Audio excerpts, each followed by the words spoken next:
آئیے ذرا، جب سرور کائنات نے جناب امیر المؤمنین کی شادی کی جناب سیدہ سے، چند جملے پیش کرنا چاہتا ہوں شادی کے عنوان سے کہ بی بی کی جب شادی ہوئی ہے پہلی ذی الحج کو، اول ذی الحج کو شادی ہوئی، تو بی بی کے رشتے آنا شروع ہوئے۔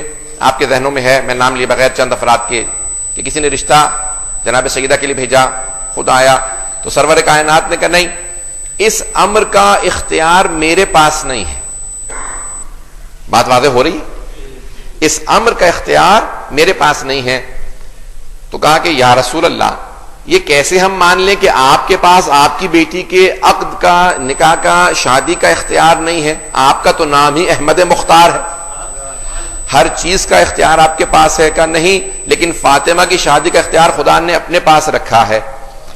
اتنے دنوں، چند دنوں بعد کوئی اور صاحب نے رشتہ پیش کیا، پیغمبر اسلام نے کہا اس امر کا مختار میں نہیں ہوں، اختیار میرے پاس نہیں، چوائس میرے پاس نہیں، اللہ کے پاس ہے۔ پھر یہاں تک کہ کسی تیسرے صاحب نے رشتہ دیا، اور جب رشتہ بھیجا تو اس نے کہا کہ میں اتنا سونا دوں گا، اتنے اونٹ دوں گا۔ پیغمبر اسلام نے کہا مجھے بیٹی بیاہنی ہے، بیچنی نہیں ہے۔ اگر بات واضح ہو رہی ہو تو پیسوں کا دھونس مجھے مت دینا۔ پیغمبر اسلام نے کہا اس امر کا مختار میں نہیں ہوں۔ چند دن گزرے تھے کہ مسجد نبوی ہے، آج جناب امیر المؤمنین تشریف لائے۔ عزیزان گرامی، جو آدمی ہمیشہ عطا کرتا ہو اس کے لیے مانگنا بہت مشکل ہوتا ہے۔ میں بات نہیں پہنچا پایا ہوں۔ امیر المؤمنین ہمیشہ عطا کرنے والے ہیں، مشکل کشا ہیں، پوری دنیا کو عطا کرتے ہیں، لیکن جناب سیدہ وہ ہیں جن کا رشتہ مانگنے خود امیر المؤمنین گئے۔ جب آئے تو ایک مرتبہ دو زانو ہو کے زمین پہ بیٹھ کے سر جھکا کے بیٹھے ہیں، لیکن جناب امیر جو خطیب نہج البلاغہ ہے، جن کا کلام نہج البلاغہ بنتا ہے، آج ان سے گفتگو نہیں ہو رہی، کلام نہیں ہو رہا، بات نہیں کی جا رہی، تو جناب سرور کائنات نے کہا علی آج مزاج کچھ بدلا بدلا سا ہے، پھر بھی کچھ نہیں بولے، سر جھکا کے سامنے بیٹھے ہیں۔ ایک مرتبہ جناب جبرائیل نازل ہوئے، سفینۃ البحار اٹھا کے دیکھیے، جناب جبرائیل نازل ہوئے اور ایک مرتبہ کہا یا رسول اللہ، اللہ سبحانہ و تعالی کہتا ہے کہ اس نے عرش اعظم پہ علی کا فاطمہ سے عقد پڑھ دیا۔ آپ کو بھی اللہ کہتا ہے کہ آپ علی کا فاطمہ سے عقد پڑھ دیجئے۔ عزیزان گرامی، بس ایک شادی ہے جو دو مرتبہ ہوئی ہے، ایک عرش پہ، دوسری فرش پہ۔ اسی لیے جناب سیدہ کی نسلیں بھی دو طرح کی ہیں، عرشی نسل ہے، فرشی نسل ہے۔ عرشی معصومین ہے، فرشی سادات ہے۔ تو اللہ نے جناب سیدہ کے لیے کہا۔ اب عزیزان گرامی، مہر جناب سیدہ سب بات کرتے ہیں، سفینۃ البحار سے پیش کر رہا ہوں، شیخ عباس قمی نے سفینۃ البحار میں لکھا ہے، اور امام جعفر الصادق علیہ السلام سے روایت۔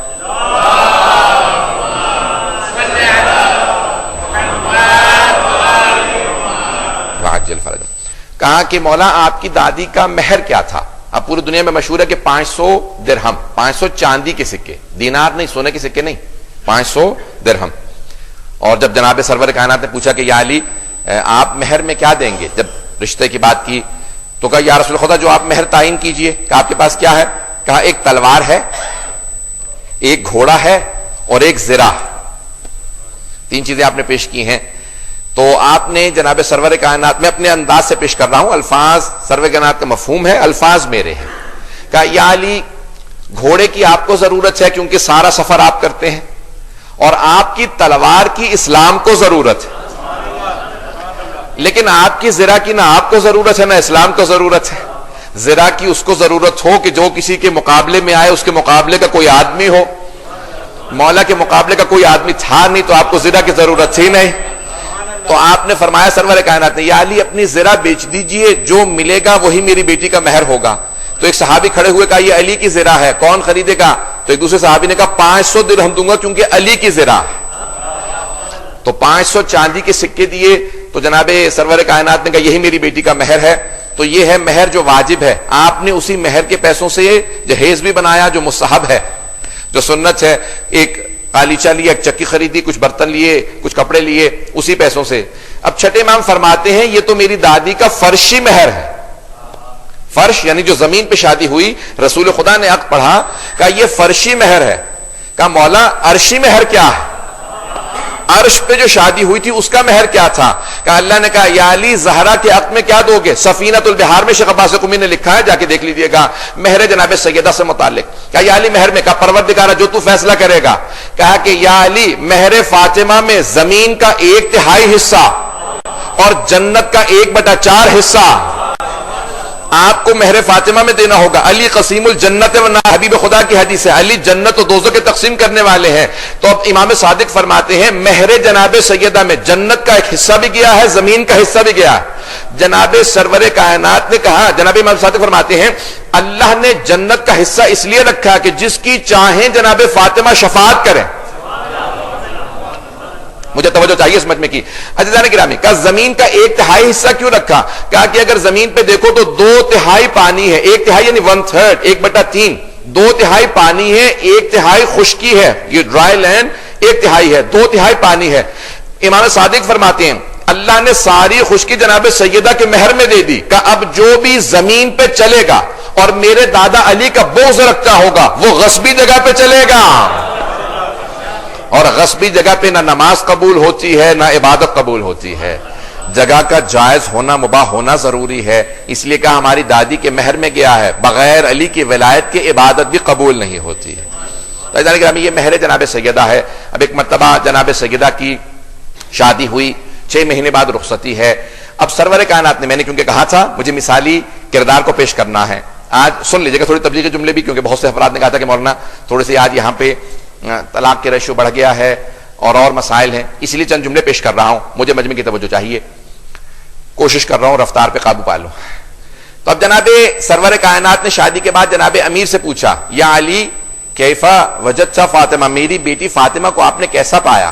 تو جناب امیر المؤمنین نے ایک جملہ کہا وجدتها خیر عون فی طاعت اللہ, اللہ کی اطاعت میں میں نے فاطمہ کو سب سے زیادہ مددگار پایا. بھائی دیکھیں, شوہر اور میاں بیوی کا رشتہ ایسا ہوتا ہے کہ یہ دونوں اس عبادت کے ایمان کے سفر پہ ساتھ ساتھ چلتے ہیں. شوہر بیوی کی مدد کرتا ہے با ایمان بننے میں, تبھی تو نصف ایمان کہا گیا, اور بیوی شوہر کی مدد کرتی ہے با ایمان رہنے کے اندر. ایسا نہ ہو کہ ایک دنیا کی طرف کھینچ رہا ہو, دوسرا دین کی طرف کھینچ رہا ہو, لڑائی چل رہی ہو. توجہ تو ہے میرے ساتھ عزیزان گرامی؟ اب دونوں کا اس راستے میں چلنا. جناب امیر المؤمنین امام المتقین ہیں, اور جب پوچھا گیا کہ یا علی تقوی کی ڈیفینیشن کیا ہے, تعریف کیا ہے, تو آپ نے فرمایا کہ تقوی کی ڈیفینیشن یہ ہے کہ اگر ایک ہفتے کے سارے اعمال ایک پلڑے میں سامنے رکھ دیے جائیں تو انسان کو اپنے کسی عمل پہ شرمندگی نہ ہو, ایسا آدمی متقی ہے. بہت بڑی ڈیفینیشن ہے, آپ لوگوں نے بہت گھبرا کے سنی. سارے اعمال, مثال کے طور پہ کیمرہ لگا دیا جائے, آپ کو مسلسل ریکارڈ کیا جائے, آپ کسی عمل پہ شرمندہ نہ ہو, کوئی حرام نہ کیا ہو, تو انسان جب شرمندہ نہ ہو کسی عمل پہ تو پھر وہ متقی ہے. یہ عام متقی ہے. اب سوچئے امام المتقین کیا ہوں گے. تو مولا فرماتے ہیں, کہا کہ متقی کی یہ تعریف ہے, ڈیفینیشن یہ ہے. عزیزان گرامی, وہ امام جو امام المتقین ہیں ان کی زوجہ ہیں جناب سیدہ. آپ فرماتے ہیں میرے اس تقوی کے سفر میں جو سب سے بڑی معاون, مددگار, اسسٹنس, جو سب سے زیادہ میری تعاون کرنے والی ہے وہ فاطمۃ الزہرا ہے. نہیں پہنچا سکا. میں آگے نہیں پڑھوں گا جب تک پہنچا نہ لوں. میری عادت نہیں ہے کہ میں اپنا سبق سنا کے چلا جاؤں, میری عادت ہے جب تک سمجھا نہ لوں. پڑھانے کی عادت ہے, بولنے کی عادت نہیں. آئیے ذرا پیش کرنا چاہتا ہوں, چند مثالیں دوں گا اور مجھے سارے مجمع کی توجہ چاہیے. عزیزان گرامی, آپ نے سن رکھا ہے خیبر کا واقعہ, بڑا مشہور معروف واقعہ. مجھے خیبر کی جنگ نہیں پیش کرنی, لیکن 2 جملے پیش کرنا چاہتا ہوں. جب جنگ ہوتی تھی تو پیغمبر اسلام جو مال غنیمت ملتا تھا سب میں تقسیم کرتے تھے. پیادوں کا حصہ ہوتا تھا, پیادے جو پیدل جا رہے ہیں, سوار کا حصہ زیادہ ہوتا تھا, اور جو فاتح یعنی جنگ جیتنے والا فاتح ہوتا تھا اس کا حصہ سب سے زیادہ ہوتا تھا. فاتح خیبر امیر المؤمنین ہے. عزیزان گرامی, حتی جو بعد الفتح جنگ کے بعد پہنچتے تھے, جنگ کی فتح کے بعد پہنچتے تھے, پیغمبر انہیں بھی محروم نہیں رکھتے تھے, انہیں بھی کوئی نہ کوئی حصہ دیتے تھے. کچھ لوگ کہتے تھے یا رسول خدا میں جنگ میں تو نہیں آیا تھا, فتح ہو گئی اب میں آ گیا, مجھے بھی کچھ عطا کیجئے. پیغمبر اسے محروم نہیں رکھتے تھے, اتنے کریم تھے, اسے بھی عطا کرتے تھے. خیبر کی جنگ کے بعد ایک ام المؤمنین کہتی ہیں کہ پہلی مرتبہ ہم نے پیٹ بھر کے خورمے کھائے. کھجور عرب میں ہوتا ہی کھجور ہے, اور وہاں پہ لوگوں نے خورما بھی پیٹ بھر کے نہیں کی. بہت غربت تھی, اول اسلام میں بے انتہا غربت تھی. کہاں خواتین نے نیا زیور پہنا, سونا پہنا. یہودیوں کو فتح کیا تھا, خیبر فتح کرنے کے بعد پھر ہر گھر کے اندر خورما آیا, نئے کپڑے آئے, سونا آیا.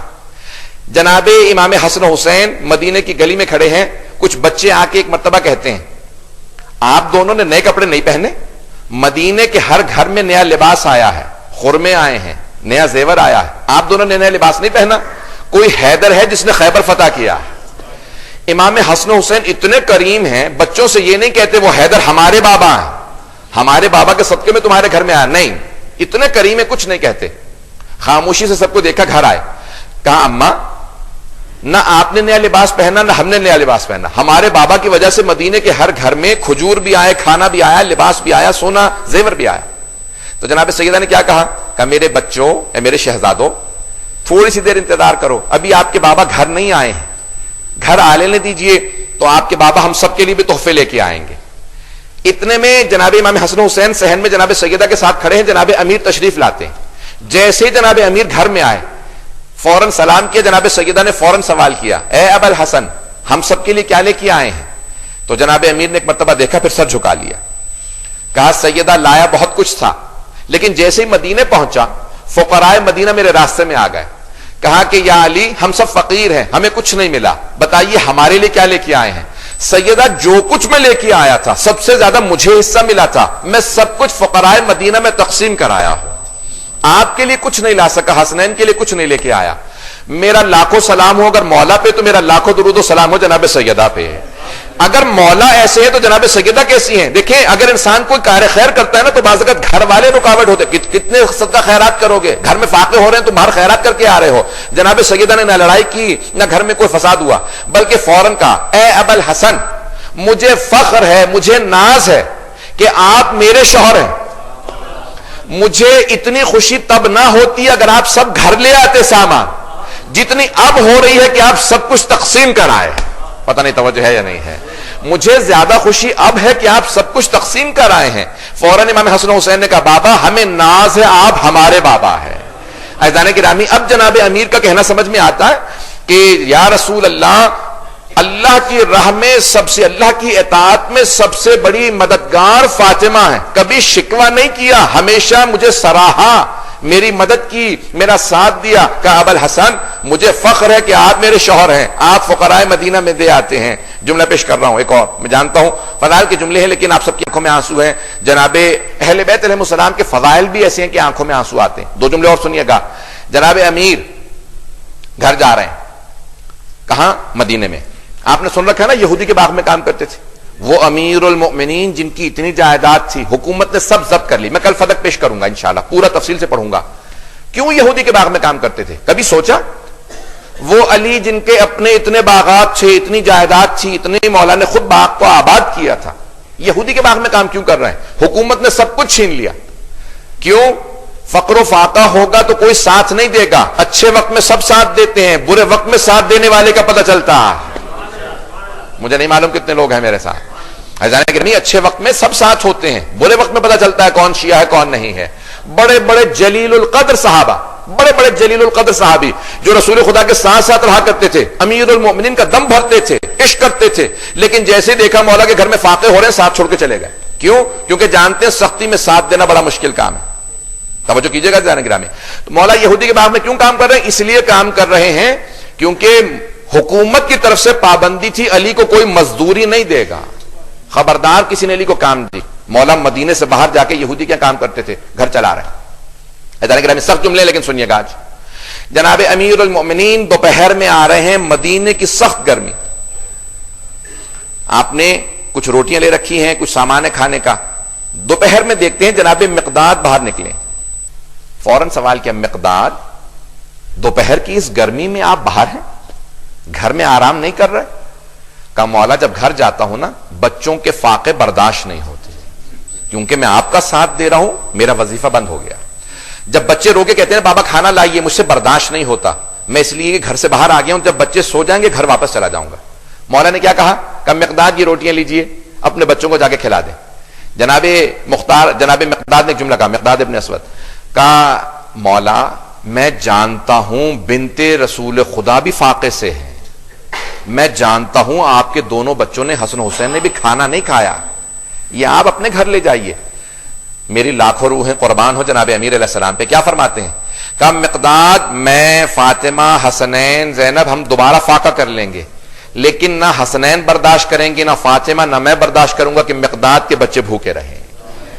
اللہ اکبر, میری لاکھ روپے قربان ہوں مولا, کتنے بعظمت ہیں. کہا سیدہ برداشت نہیں کریں گی کہ آپ کے بچے بھوکے رہیں ہم کھا لیں. وہ علی جن کے کہنے پہ دسترخوان نازل ہوتا ہے, جن کے اشارے پہ پتھر سونے میں بدل جاتا ہے, لیکن مولا اپنے لیے یہ سارے معجزات نہیں کرتے. فاقہ کروں گا پروردگارا, میں صبر سے دامن نہیں چراؤں گا. جملہ پیش کر رہا ہوں, جناب امیر المومنین خود کہتے ہیں نہج البلاغہ میں, کہتے ہیں کہ میں نے اتنا صبر کیا ہے, اتنا صبر کیا ہے کہ اب صبر مجھ سے پوچھتا ہے یا علی اور کتنا صبر کیجئے گا, میں بھی ہار گیا ہوں. مولا فرماتے ہیں صبر میرے سامنے ہار گیا ہے, میں جیت گیا. اللہ اکبر, تکبیر, نعرہ رسالت, نعرہ حیدری. عزیزان گرامی, یہ سخت جملے تھے لیکن میں پیش کرنا ضروری سمجھتا تھا کہ کیا حالات تھے اس زمانے میں. میں چند جملے فضائل کے بھی پیش کروں گا تاکہ دوبارہ میں مصاحب سے پہلے چند آپ کو دوبارہ ماحول بنا دوں. لیکن مثالی زوجہ ہیں, کسی مقام پہ شکوہ نہیں ہے, کسی مقام پہ جناب امیر سے یہ نہیں کہتی گھر میں فاقہ ہو رہا. جب گھر پہنچے ہیں تو پھر جناب سیدہ کہتی ہیں جناب امیر نے کہا میں روٹی لایا تھا, کھانا لایا تھا, لیکن مقداد کو دے آیا. کہا ہاں میں جانتی ہوں مقداد کے بچے بھوکے تھے. عزیزان گرامی, مثالی زوجہ ہیں جناب سیدہ, مثالی ماں ہیں, مثالی ماں ہیں. جب تربیت کر رہی ہیں اپنی اولاد کی, بعض اوقات ایک جملے کو غور سے سنیے گا, میں سب سے توجہ چاہوں گا. ماں باپ بعض اوقات بچوں میں حسد پیدا کر دیتے ہیں. حسد سمجھتے ہیں, انویس بیہیویئر, فرینچ نہیں جانتا, بہت معذرت چاہوں گا. جیسے ایک جیلسی پیدا ہو جاتی ہے بچوں میں. ایک بچے کو زیادہ تعریف کریں گے, تم بہت زیادہ اچھے ہو, دوسرے بچے سے کہیں گے تم اتنے اچھے نہیں ہو. بہن بھائیوں میں بعض اوقات حسد پیدا ہو جاتا ہے. کبھی مقابلہ نہیں کرنا چاہیے بچوں کا. اب دیکھیں جناب امام حسن و حسین دونوں آتے ہیں, معصوم ہیں, 4 برس کے اور 3 برس کے. آ کے دونوں سوال کرتے ہیں اماں آپ ہم دونوں میں سے کس سے زیادہ محبت کرتی ہیں. جناب سیدہ سبق دے رہی ہیں پوری دنیا کی ماؤں کو. کہا جو آپ دونوں میں سے مجھ سے زیادہ محبت کرتا ہے. تو فوراً امام حسین کہتے ہیں اماں ہم دونوں میں سے آپ سے کون محبت زیادہ کرتا ہے. تو بی بی کے گلے میں ایک گلوبند تھا, اس میں 5 موتی تھے. بی بی نے کہا جو زیادہ موتی جمع کرے گا وہ مجھ سے زیادہ محبت کرتا ہے. بی بی نے 5 موتی زمین پہ بکھیر دیے. دونوں شہزادوں نے ایک ایک موتی اٹھایا, پھر دونوں شہزادوں نے دوسرا موتی اٹھایا. اللہ نے جناب جبرائیل کو حکم دیا, جبرائیل فوراً جا کے اس 5ویں موتی کے 2 ٹکڑے کر دو. یہ دونوں جوانان جنت کے سردار ہیں, دونوں میں فرق نہیں آنا چاہیے. جناب جبرائیل نے 2 ٹکڑے کیے, دونوں نے کہ ٹکڑا اٹھایا. کہا اما دونوں کے پاس برابر کے حصے آئے ہیں. کہ تم دونوں برابر کی محبت کرتے ہو, میں بھی دونوں سے برابر کی محبت کرتی ہوں.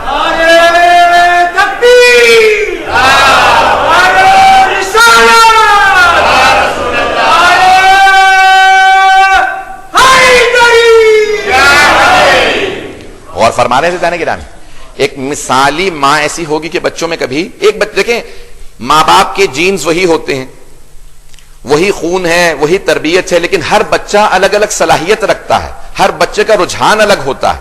کبھی بھی بچوں کو, جو بچہ زیادہ شرارتی ہوتا ہے نا علم نفسیات کے لحاظ سے, سائیکالوجی کے لحاظ سے, اب سائیکالوجی کو کیا کہتے ہیں فرینچ میں مجھے نہیں پتا, علم نفسیات کی روح سے وہ جو بچہ زیادہ شرارتی ہوتا ہے نا, وہ جو سیدھا سادہ بچہ ہوتا ہے وہ سب سے پہلے باہر جاتا ہے, وہ سب سے پہلے ماں باپ سے دور ہوتا ہے. وہ جو بچہ شرارتی ہوتا ہے وہ سب سے زیادہ ماں باپ سے اٹیچ رہتا ہے جوان ہونے کے بعد, اور سب سے زیادہ آپ اسی کو ڈانٹ رہے ہوتے ہیں, تم تو بہت شرارتی ہو, تم بڑے ہو کے پتہ نہیں دہشت گرد بنو گے, کیا بنو گے. عزیزان گرامی کبھی بچوں کو اس طرح سے نہ کہیں. جو ماں باپ بچوں سے کہتے ہیں بچے وہی بنتے ہیں. بچے کو جو آپ کہتے رہیں گے تم ایسے ہو, بچہ ویسا ہی بنے گا. اب میں تفصیل میں نہیں جا رہا ہوں, بڑا مشہور و معروف واقعہ ہے. امریکہ کا ایک بہت بڑا انوینٹر تھا, موجد تھا, جس نے بہت سی ایجادات کی تھی, انوینشنز کی تھی. تو جب وہ, اب میں جلدی سے اشارہ کر کے آگے بڑھ رہا ہوں, جب وہ ایک مرتبہ کہتا ہے کہ جب میری ماں کا انتقال ہو گیا تو میں اپنی ماں کے گھر کو صاف کرنے کے لیے گیا. ماں سے بہت زیادہ اٹیچ تھا, بہت زیادہ محبت کرتا تھا. کہا جب میں گیا تو دیکھا اچانک ایک خط رکھا تھا. میں نے خط اٹھایا, مجھے یاد آیا کہ میں بچپنے میں یہ خط لے کے آیا تھا. بچپنے میں جب خط لے کے آیا نا تو 6-7 سال کا تھا. ماں کو آ کے کہا کہ مجھے ٹیچر نے, استانی نے یہ خط دیا ہے. پڑھ نہیں سکتا تھا اس وقت. ماں نے خط پڑھا تو رونے لگی, آنسو بہنے لگے. کہا اماں خط میں کیا لکھا؟ تو کہنے لگا کہ میری ماں نے مجھ سے کہا کہ خط میں لکھا ہے آپ کا بچہ جینیس ہے, نابغہ ہے, بہت قابل ہے, ہمارا اسکول اچھا نہیں ہے, آپ اسے گھر میں پڑھائیں. کہا اچھا اما یہ لکھا ہے؟ کہا ہاں تمہاری ٹیچر نے لکھا ہے تم جینیس ہو, میں تمہیں آج سے گھر میں پڑھایا کروں گی. اس نے پڑھانا شروع کیا. کہا میری ماں مجھے بار بار ایک ہی بات کہتی, تو جینیس ہے, تو بہت قابل ہے. 18 سال کی عمر میں اس نے پہلی انوینشن کی, پہلی ایجاد کی. 40-50 سے زیادہ, شاید 100 سے زیادہ اس کی انوینشنز ہیں. وہ کہتا ہے جب میری ماں مر گئی نا اور میں گھر میں گیا, میں نے دوبارہ خط اٹھایا تو دیکھا وہ یہی خط ہے میں جو بچپنے میں اسکول سے لے کے آیا تھا. کہا جب میں نے خط پڑھا تو اس میں لکھا تھا آپ کا بچہ بہت کن ذہن ہے, اس میں پڑھنے کی سیکھنے کی صلاحیت نہیں, اسے گھر میں رکھیں, یہ بہت نکما ہے, یہ بہت ڈل ہے, بہت بے وقوف ہے. کہا میں بہت بے وقوف تھا, میری ماں کے ایمان نے مجھے اتنا قابل بنایا کہ میں نے 100 سے زیادہ انوینشن کی ہے. پتہ نہیں بات پہنچی ہے یا نہیں پہنچی ہے. عزیزان گرامی یہ ماں باپ کا ایمان ہوتا ہے جو بچوں کو ایسا بنا دیتا ہے. عزیزان گرامی ٹھیک ہے امام حسن حسین معصوم ہیں, لیکن اللہ نے یہ سارے معصومین جناب سیدہ ہی کی آغوش میں کیوں دیے؟ کیونکہ اللہ جانتا تھا یہ آغوش وہ آغوش ہے جو آسمان معرفت پہ جسے بھی پالے گی وہاں پہنچا دے گی. اگر کسی کنیز کی تربیت کرے تو اسے فضہ بنا دے گی جو 40 سال قرآن سے کلام کرے گی. حسن حسین ٹھیک ہے معصوم ہے, جناب زینب معصومہ ہے, لیکن جناب فضہ جو ایک کنیز ہیں, ایک کنیز کی ایسی تربیت کی ہے. جب آئیں جناب فضہ تو جناب فضہ خود کہتی ہیں میں پہلا دن تھا تو جناب رسول خدا نے کہا زہرا آپ نے کہا تھا نا میں نے آپ کے لیے کنیز خریدی ہے. تو جناب سیدہ نے کہا کہ فضہ آؤ بیٹھ جاؤ, نام پوچھا, کہا میں نے تمہیں فضہ کہنا, آؤ فیصلہ کر لیتے ہیں کون سا کام تم کرو گی کون سا کام میں کروں گی. کہا کیا مطلب؟ میں کنیز ہوں, کام تو میں ہی کروں گی. کہا نہیں, ایک دن میں کام کیا کروں گی, ایک دن تم کام کرو گی, ایک دن میں چکی چلاؤں گی, ایک دن تم عزیزان گرامی جناب فضہ کہتی میں نے کہا کہ بی بی کنیز تو میں ہوں. کہا کہ میں مساوات کی قائل ہوں, عدالت یہ ہونی چاہیے کیونکہ میں بھی کام کر سکتی ہوں, میں بھی کام کروں گی, تم بھی کام کرو گے. جب تربیت کی تو جناب فضہ ایسی عالمہ بنی کہ بڑے بڑے فقہا اتنے بڑے عالم جتنے جناب سیدہ کی کنیز جناب فضہ بنی. امام فرماتے ہیں کہ حل اتا علی الانسان حین من الدہر, سورہ دہر, سورہ انسان یا سورہ دہر مختلف نام ہے, سورہ حل اتا.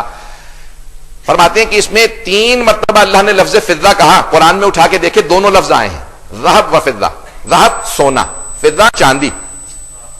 اللہ نے قرآن میں سونا بھی کہا ہے چاندی بھی کہا ہے, لیکن سورہ دہر کے اندر سونا نہیں کہا, صرف چاندی. کہا جناب سیدہ کی کنیز کا احترام اتنا تھا کہ اللہ یہ چاہتا تھا کہیں کنیز یہ محسوس نہ کرے ہاں میں تو صرف چاندی ہوں, مجھ سے کوئی بہتر سونا بھی ہے. اللہ نے کہا نہیں, فضہ آپ سے بہتر کوئی نہیں کیونکہ تم کنیز ہے جناب سیدہ. جن کی کنیز کا یہ مقام ہو, سوچئے کہ اس بی بی کا مقام کیا ہوگا. برحمتك يا أرحم الراحمين وصلى الله على محمد وآله الطاهرين.